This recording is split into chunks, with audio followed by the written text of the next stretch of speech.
Welcome to 60 Scales and the Truth, a podcast where amazing guitar players reflect on their lives and on how they got where they are today.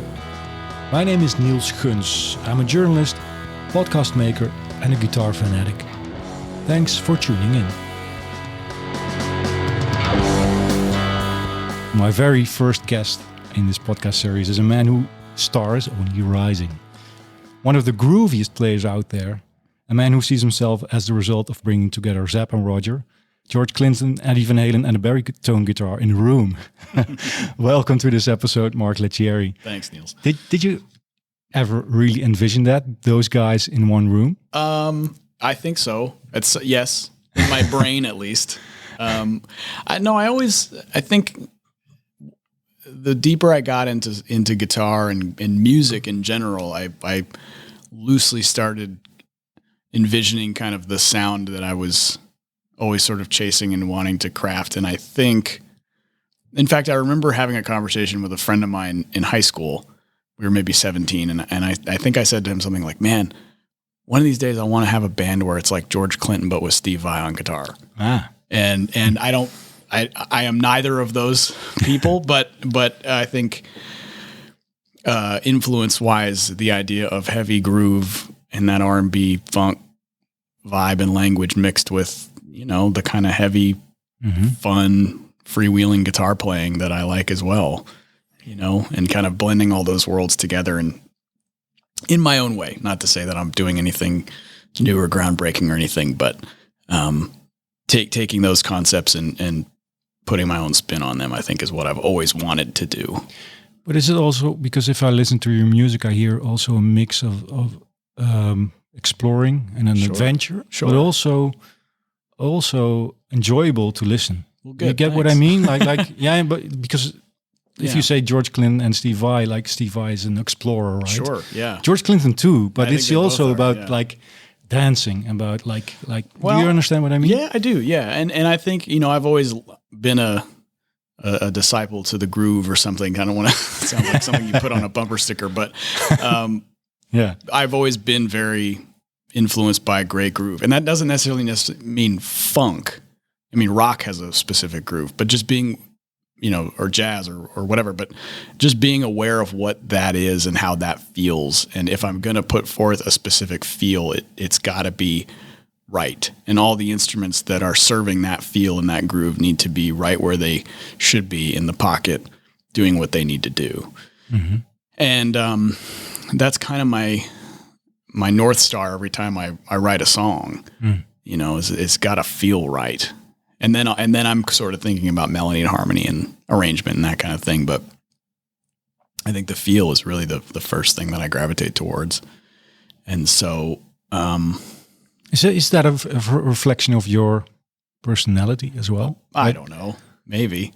I mean, you can be a thinker or somebody who goes for the gut feeling, right? I see what you mean. I think maybe it is. My musical upbringing is sort of like half self-taught, half, instruction, professional instruction. And so, I draw upon both of those worlds to kind of get where I need to go. Mm-hmm. Sometimes if something just sounds right, feels good, I don't care what's going on theoretically. Mm-hmm. Yeah. Why? In fact, most of the time it's usually I have to figure out what I'm going to play over this thing that I just wrote. Yeah. and then analyze it from a theoretical perspective. But I guess maybe it is a reflection of my person. I never really thought about that. It's a good question. Because I think music is always in some way a reflection of your personality, right? But I'm just curious, how do you hear that, and how are you in daily life, right? Mm-hmm. Are you also a person that goes with a gut feeling, and then afterwards I'll think about what just happens? Or I think in life I've learned to trust my internal instincts and gut and things like that, and maybe that influences how I compose. And I guess you're right; it probably does, because at the end of the day, I'm making music that I would want to hear. Mm-hmm. But I think if I'm making it from an honest place, like a place where I've trusted my instinct, people respect that and maybe can pick up on that. I hope, you hear it, right? I hope so. Yeah. I mean, I think I definitely know when I've written something that doesn't reflect who I am versus when I've written something that does. And usually the things that do reflect who I am are the stuff that I end up keeping and putting on albums. And the other things I go, I don't know what I was trying to be somebody else here or something like that. But would you agree if as a listener, you can also tell in some way, right? Like, did he or she write this with the audience in mind or with that expressional urge, so to say, right? Yeah. And I think when you are writing music, you almost can't write with your audience in mind because your audience will come based on you writing for you, if that makes sense. So if you have to write, you have to write in a way that has integrity, and then people will come to that because they respond to that integrity. You'd spend your entire life trying to chase an audience, right? So I've chosen not to do that. And maybe I should. Maybe well, but or something. But who cares? Like, because you said prior to me pressing a record button, don't mention it, but you're going to be 40 in a little while. Sorry, I said not to mention that. I'm out of here. This podcast. Sorry, at some point you will be 40. Nobody knows when. Yeah, right. But that's also you said, well, maybe I should, but. If I look at your career, like I said in the beginning, like your stars rise, and you're doing more interesting stuff. I think so. Right? It's like how you reflect upon your career now. Yeah, I agree. I mean, it's definitely taken some shifts and things like that. And I generally don't talk about age because sorry, that's okay. It's just we all kind of have different metrics for where we want to be at certain points in our career. Like, would I have wanted to be where I am now at 29? Maybe, probably, but it took me till later to get there. And that's just the way it is. And that's just based on the circumstances and the choices that I made. And I don't regret anything. I've learned from all of my mistakes, and I don't think I've made any choices that have made me go, man, I really wish I didn't do that. I mean, beyond very small, insignificant things. But in terms of career, I am where I am, and that's the way it is. And I guess maybe on a personal note, like now that I'm a husband and a father and things like that, it's harder to be on the road. So there's a part of me that thinks, oh man, I wish I'd had all this going on at 27 when I wasn't either of those things, and maybe have had more time to do that, but changes everything, right? Changes everything. Yeah. But it is what it is, and I think, would I be making the quality of music that I am now, 15 years ago? Probably not, because I would have had to go through those 15 years or so to get to where There's I am no shortcut, sonically. Right? Yeah. And everybody matures musically at different times. That's just the way it is. You just mentioned the word choice, and in this series I'd like to actually reflect on that word. Okay. With people, maybe rewind a little bit. Okay. You were in college, right? And you went to Texas to study. Yep. PR and journalism. Yep.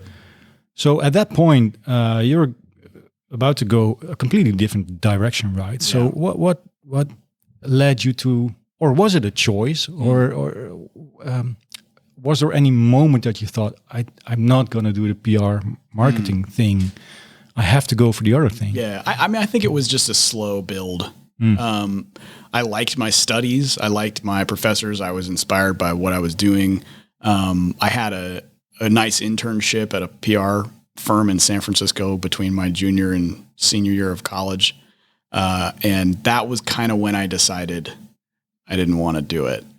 Yeah. Not that there was anything wrong with the job or anything wrong with the company. I found myself sitting at my desk wishing I was playing music.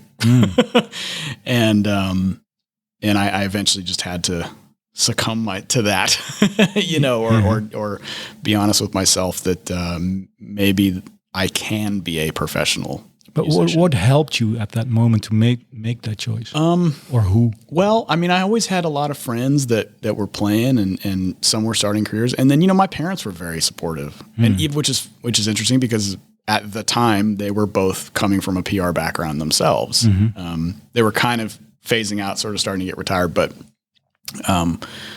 they said, look, just because we did it doesn't mean it's for you, you know, and they're both very creative people. My dad really is like a writer and my mom is actually an artist now. So I saw it. She's a visual artist, so right? that's her thing. And so she recognized that choice or that urge, so to say, right? Yeah. Yeah. So the arts have always been very big in my family.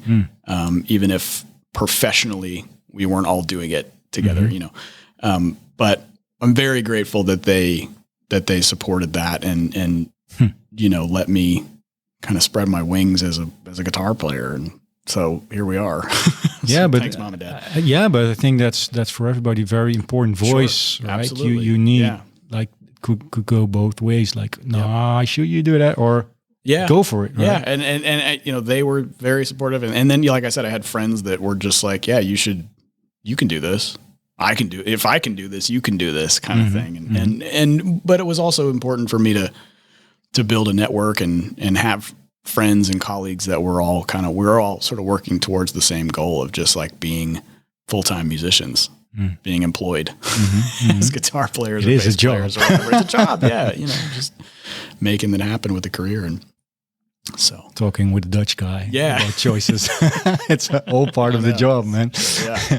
Hey, but it's funny that you said like, okay, I needed the confidence, and I read some interviews with you, and you talked about Joe Satriani, Steve Vai, and you listened to them, and then you said, that gave me the confidence I could do that as well as an instrumental guitar player. A lot of people would say if you listen to those guys, and they're discouraged. They're like, I'm never going to be able to do that. Yeah, I mean, I guess that's the question you have to ask yourself. It's like when you hear something amazing, what do you do with it? Yeah. Do you learn from it? Do you get inspired by it, or do you quit because of it? And everyone's different what the answer to that question. I'm very much of like, yeah, me too, right, guys? Like, but that's great, man. I mean, yeah.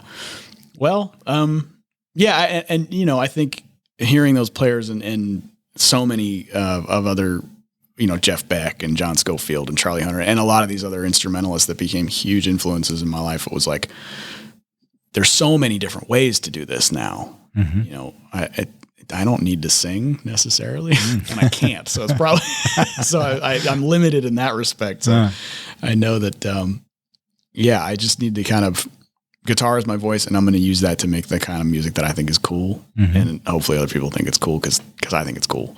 Yeah. You know? But that again says something about you. Right? I mean, like I can do it. Well, hey, you kind of have to have that attitude to, even if you're not an artist, so to speak. I mean, I don't like that term necessarily because I feel like anyone that is in the music business is an artist in some way. But even if you're, maybe you're a session player or you're an instructor or you're a freelance sideman, you know, that's artistry in and of itself. And you still need that confidence to approach everything, to approach a lesson and have the confidence to inspire a student. That's artistry to me. You know, you have to have the confidence to step into a recording session and play your parts right, or show up at an audition and, you know, get the gig. So yeah, I mean, you have to have some level of confidence in the arts to do anything. Probably nobody would show up. Which is really hard to say. I know it's hard and it's hard and we all struggle with it, especially, you know, now there's so many ways to compare ourselves to people, social media and all that kind of stuff. And you do get jealous and you kind of beat yourself down about who made you jealous. Oh gosh, who doesn't? Probably most of the guests on your podcast. But they're all great, man. I know. I'm stoked. But so you use that as fuel to just do your own thing better than you did your own thing the next day, the previous day.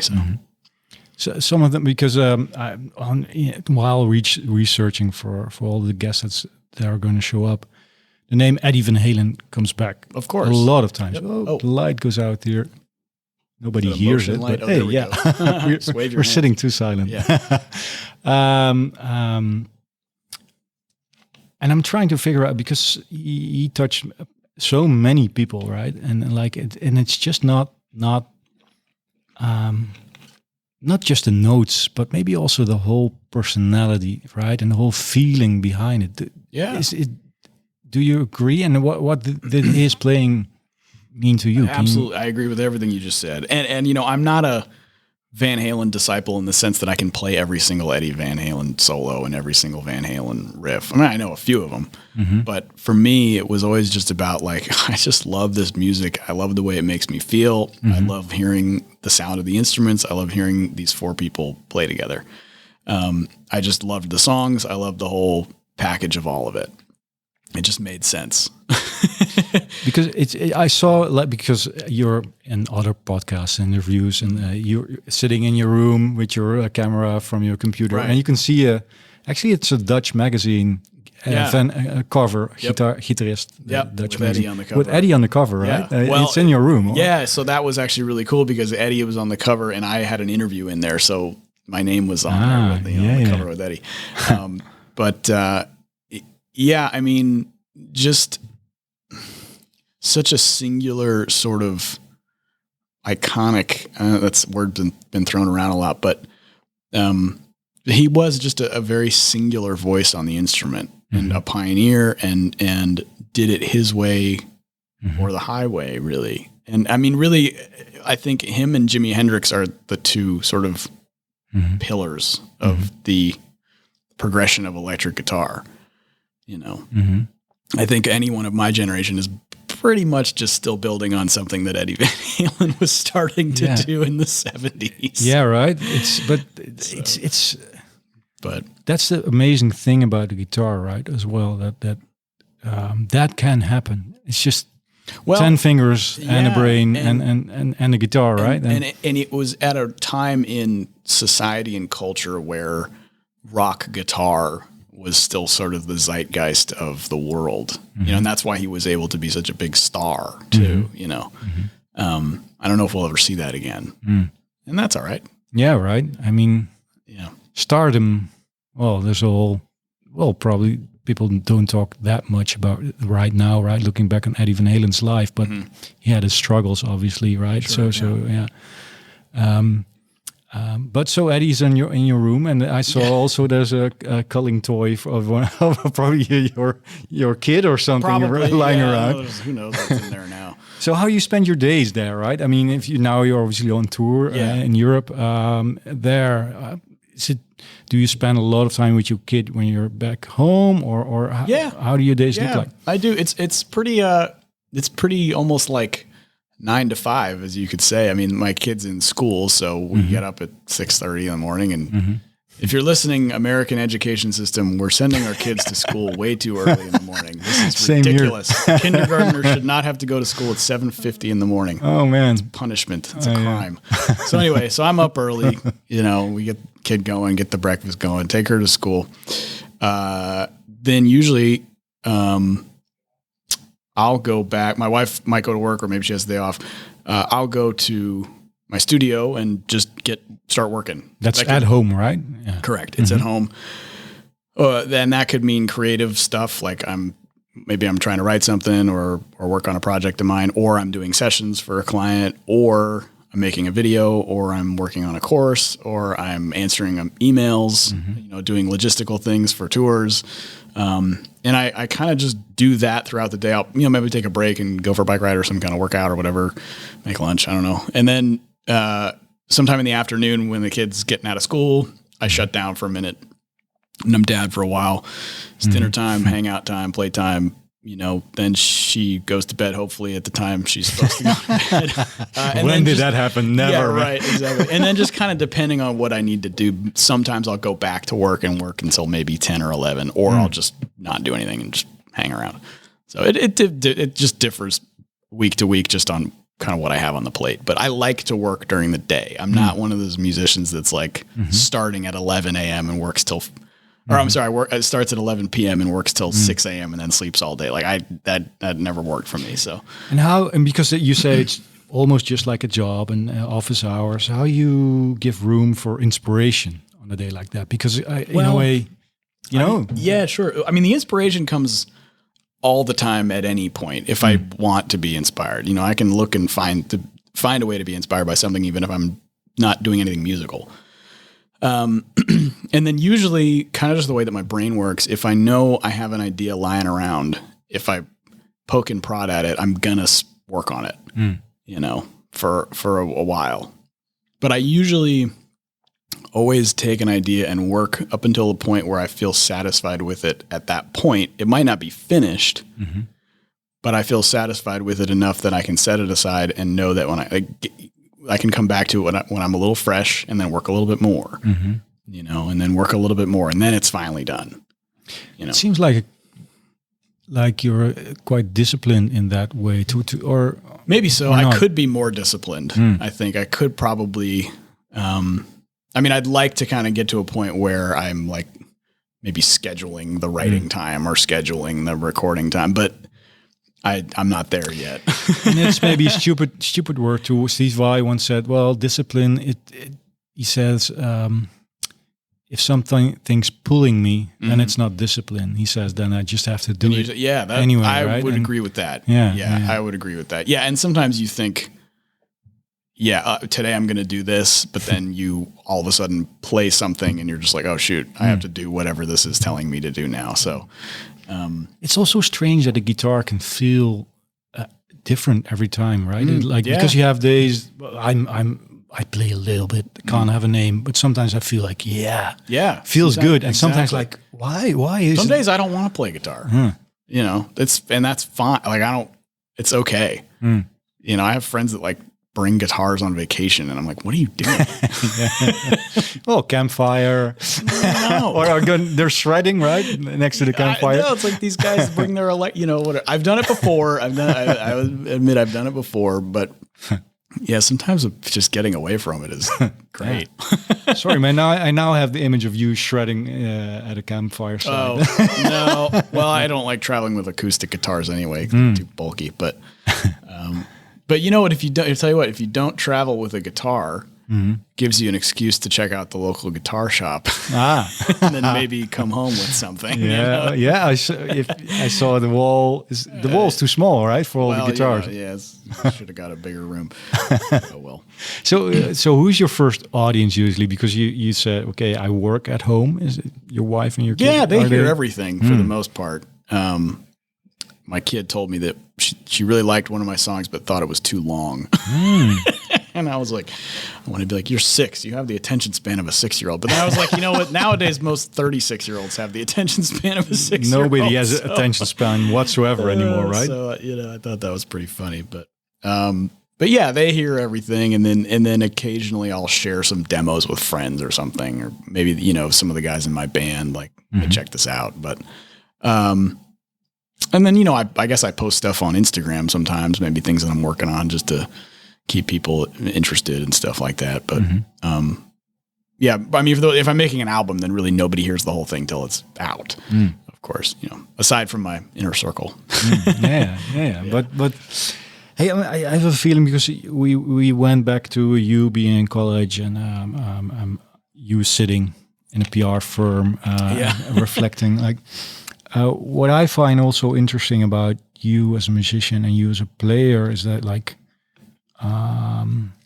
it's also kind of a mix of like proper studying, right? Like as if you went to conservatory and self exploration of the instrument, right? Sure.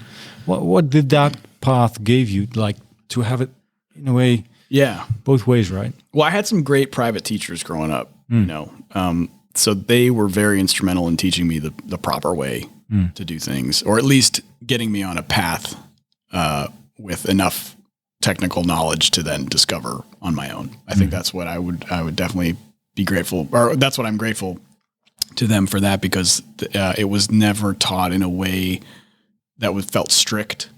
It was just like, here's this. Now you can do whatever you want with it. That's great. That's what a good teacher should do. Exactly. So that was helpful. I mean, there's certain things maybe about music school that I would have liked to maybe had learned, like arranging for instruments beyond, you know, like classical instruments or, and I guess I could probably figure out how to do that if I wanted to sit, but I don't know if I have the patience, or, you know, or just be better at sight reading and all that kind of stuff. But,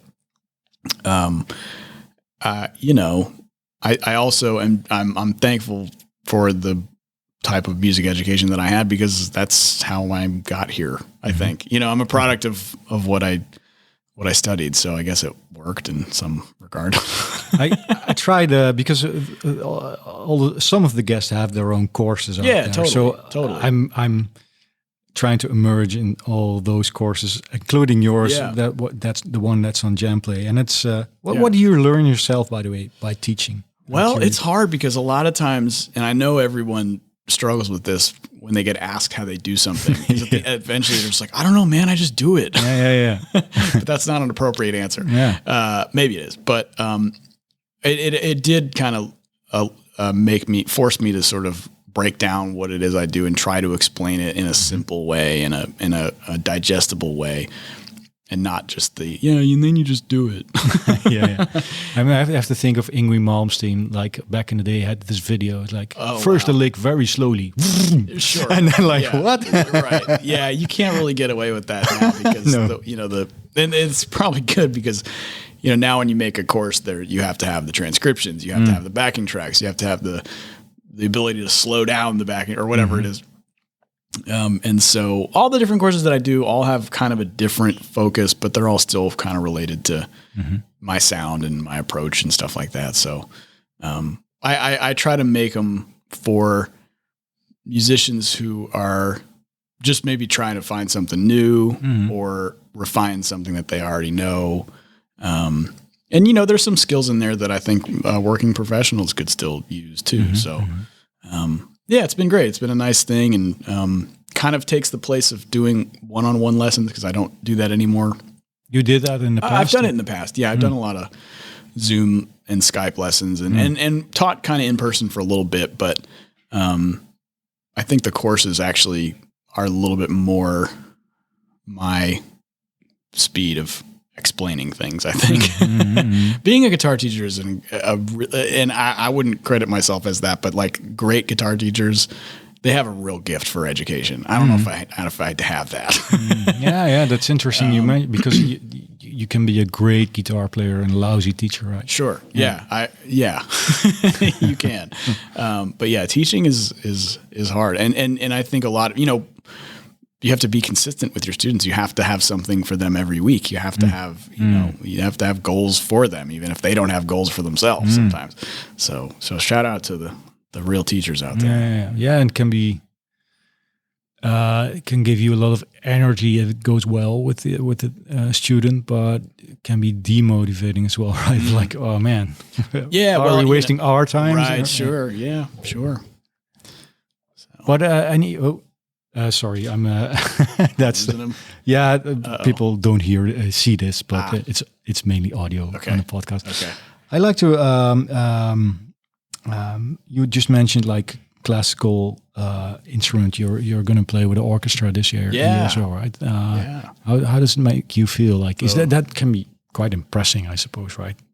Yeah. I mean, I got that email and I was like, wow, I've always wanted to play. So just for reference, because this is going to be aired after it's going to be known. Okay. You're going to play with the Metropole Orchestra. Yeah, with the Metropole Orchestra, and we're doing a set of my music, and I couldn't ask for anything more. Yeah. I'm a huge fan of them. We did a record with them, we meaning Snarky Puppy did an incredible album with them, and they're just so cool, and they groove so hard. Yeah, and I'm very, very excited to hear my music with strings and horns and percussion and all that kind of stuff. Are you going to be involved also with the whole orchestration of it all? Like, I assume at some point there will be some conversations. The arranger is Jokin. I can't remember his last name. Yeah, from Finland. Yes. Yeah. And so I'm sure we'll get on some calls and talk. But at the end of the day, I want their artistry to shine. So kind of whatever they want to do with it is cool with me. Just point at me when you need me to solo or something.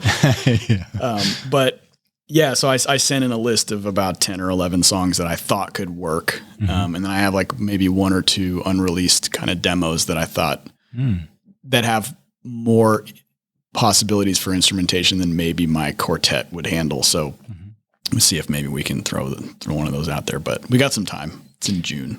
but I can imagine that these kind of moments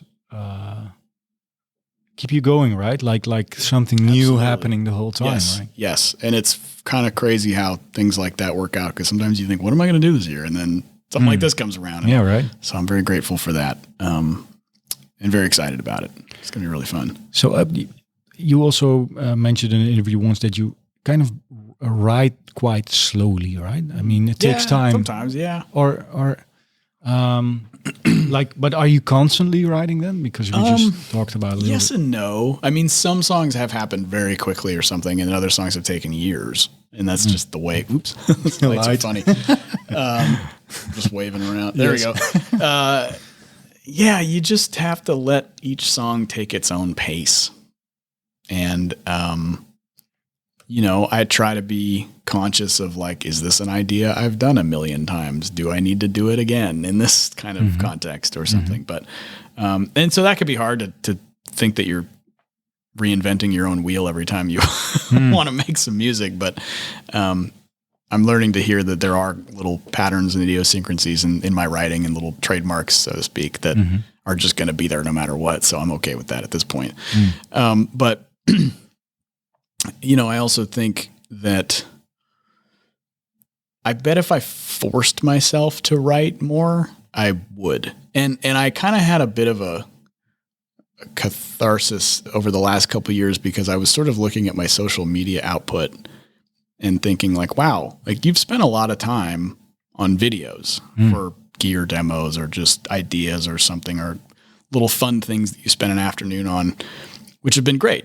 It's helped build a profile and engage me with fans and that sort of thing. And I'm thankful for that. But I'm also thinking, what if I had spent that time making songs, albums? But that is, it is a difficult challenge for everybody, I guess, right? Yeah. There's only so many hours in the day, and to focus.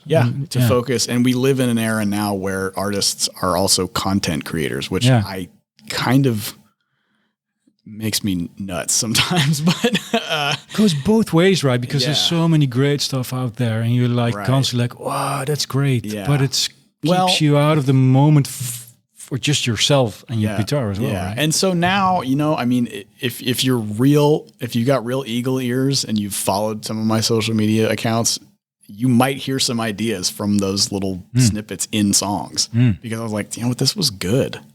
This wasn't just a throwaway Instagram video. Like there was something good here. Yeah. And so I catalog everything, and, sometimes the nuggets of tunes come out of places that you thought maybe they weren't existing in. So, but I did, I was like, maybe the stuff that is my sort of throwaway stuff is actually cool. To kind of do something with it, So bring it to the orchestra. They'll make something cool out of it. They probably will. That's guaranteed. Hey, before we wrap it up, I'd like to talk about your band. Cool.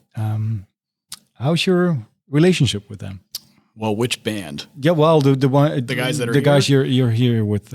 Oh yeah, well, we're here with the Mark Lettieri group. Yeah, and them. They're awesome. Yeah, we're just buddies. We're homeboys. We all play together when we're off the road, just in different, as session players or what have you. And it's a fun hang. We've been together for a while. JT, the drummer, and Wes, the bass player, have been with me since the beginning. They played on my first record, and a lot. They're both great. Oh, they're unbelievable. Yeah, right. I'm just thankful that they want to play my weird music. They were, around when we were playing to 4 people, in some burger joint in the Redwoods in California, years ago. So 4 people. And now it's going to be 4,000 people saying they're there, right? That would be lovely.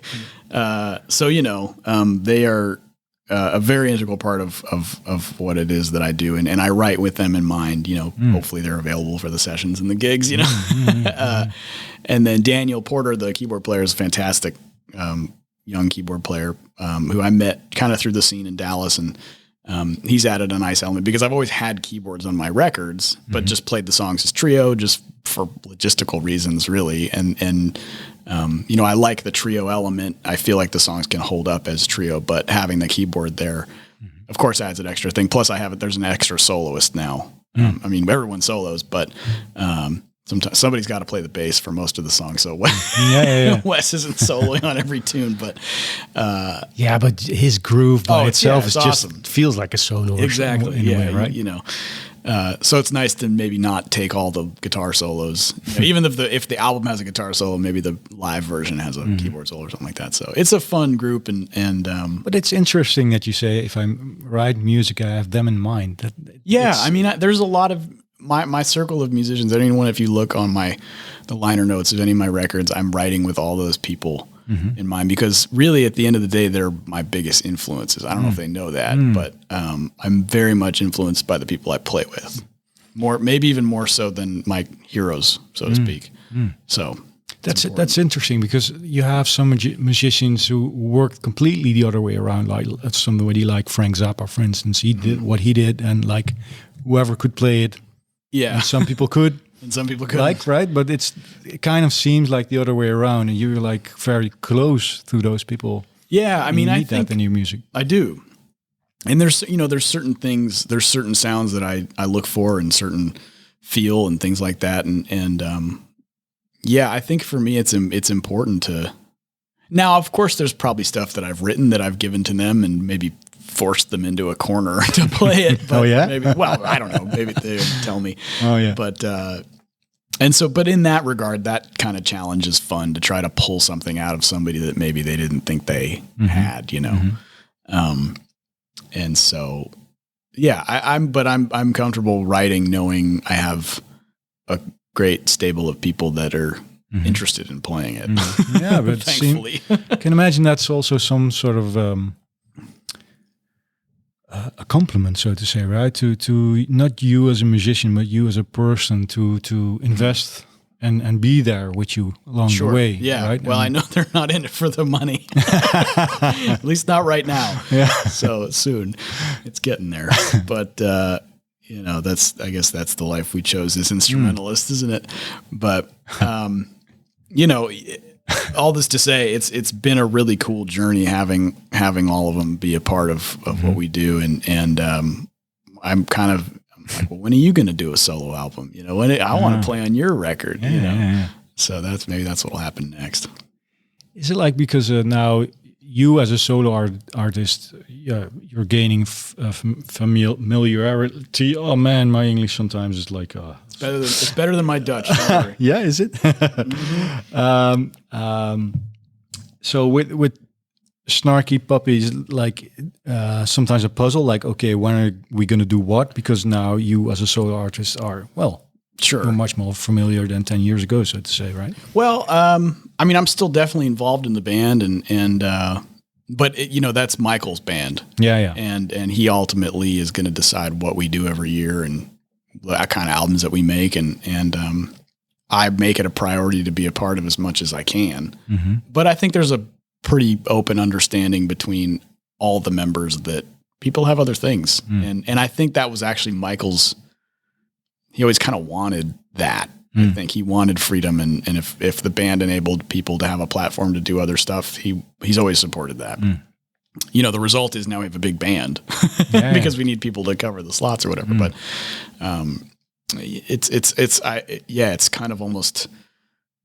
It's like almost kind of like the perfect gig, because I can kind of come and go as I please in a sense, but I try not to take advantage of it. You know what I mean? But don't say it out loud. Yeah, well, I just did, but it's fine. He knows. Yeah. They always know they can count on me if they need something. But I mean, I have no reason to not do it. Right. And so I'm just excited to, we've got some dates coming up this year, and then I think we are going to do another record maybe in 2025. I don't want to say that and be wrong, but that band will keep going until there's no one left to do it, I think. So it's all good things. Hey, I'm not, you just said pushing somebody in the corner. I don't want to really do that, but I'm just curious. My next guest will be Mike Dawes. Cool. You know him, right? Yeah, well, I've never met, but man. But as like his yeah, for sure. What would you like to ask him if you would? Because I can ask him something like, man, I'd be interested to hear how he just comes up with his arrangements. where he's going to put the bass part versus the melody part, how he fingers that kind of stuff. He did this arrangement of Jump that was like totally nuts. Yeah. And, but you know, a player like that, where he's so virtuosic and we're so totally different that I almost don't even want to know. Okay. I would rather just watch him play and hear him play and be like, there's no point in me trying to figure this out. So dude. I'm going to ask and I'm not going to ask. No, I mean, I mean that like, it's like, dude, what you're doing is so your own thing and beyond anything I could comprehend. So I will just be a fan and a listener. Okay. Hey, good question. Well, it's a statement. Yes, exactly. Hey, Mark, 40 minutes flew by. Oh, right on. Yeah, Okay. thanks so much for your time and being here and having this chat. Totally, and, dude. Thanks everybody who Right on. listened to this as Thanks well. for listening.